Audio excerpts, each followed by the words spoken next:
তো রাহুল, আমি তোমাকে একটা কোশ্চেন আছে, সেটা হচ্ছে আমাদের সবার জীবনে আমাদের সবার জীবনে কম বেশি কী বলবো, ভূত ভূত ভূত প্রেত আত্মা, ঠিক আছে, এইসব অনেক গল্প শুনতে পারি আমরা। আমার দিদির কাছ থেকে, দাদুর কাছ থেকে, ও হয়েছে, ওর সেটা হয়েছে, ও ভূত দেখতে পেয়েছে, ও সেটা করতে পেরেছে, সে প্ল্যান জেট করেছে। তো তোমার জীবনে এমন কোনো ঘটনা ঘটেছে যে তুমি কোনো দিন এইসব জিনিস ফিল করতে পেরেছো, বা কিছু একটা এরকম ঘটনা ঘটেছে? হ্যাঁ, তো আমি আজকে সবাইকে জানাতে চাইবো আমার ছোটো ছোটো বন্ধুদের।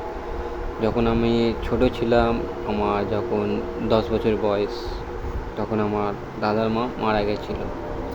তো যেখানে বাড়িটা একটা ডাব গাছ ছিল, আমাদের ঘর সামনে তার পাশে একটা ডাব গাছ ছিল।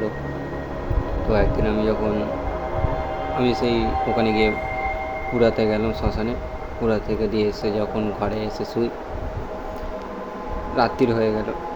তো তখন 1টা 2টো বাজে।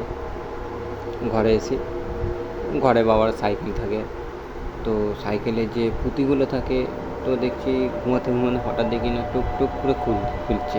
মানে সাইকেল আছে, এই যে নিচে এগুলো লাগানো থাকে হ্যাঁ, ওইগুলো? ওগুলো দেখি না পুঁতিগুলো আস্তে আস্তে মানে ওপর থেকে নিচে লাগছে। আমি নিচে নামবে কীভাবে?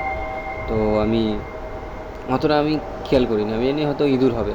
তবে কি ফট করে মুখে মানে তখন আমার মাথায় এলো যে ইঁদুর তো ওখানে উঠবে না, এভাবে করে টুকটুক করে কি খুলবে না।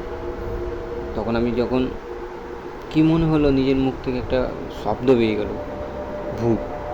বলেছি যেই না, আমি তো সবার খাটের সেদিন আমি তাড়াতাড়ি ঘুমিয়ে পড়েছিলাম। তো আমি সবার মানে খাটে সবার পাশে শুয়েছিলাম, তারপরে মা, তারপরে বাবা। তো হঠাৎ দেখি না আমার গায়ে কেউ হাত দিল। যদি আমার মা যদি এই সাইডে হাত দিত, তাহলে আমি নিশ্চয়ই বুঝতে পারতাম যে আমার গায়ে কেউ হাত দিয়েছে, গাল। হুম। হঠাৎ দেখি এরকম করে চমকে উঠেছি। তার গাটা পুরো হালকা হালকা কাটা কাটা লাগছিল। হুম। তারপরে আমি খুব ভয় পাই, মার গায়ে গিয়ে উঠে বসি, মা চিল্লে ওঠে, কী হয়েছে কী হয়েছে। তার পাড়ার প্রতিবেশী অনেকজন ছুটে এসছে যে কী হলো।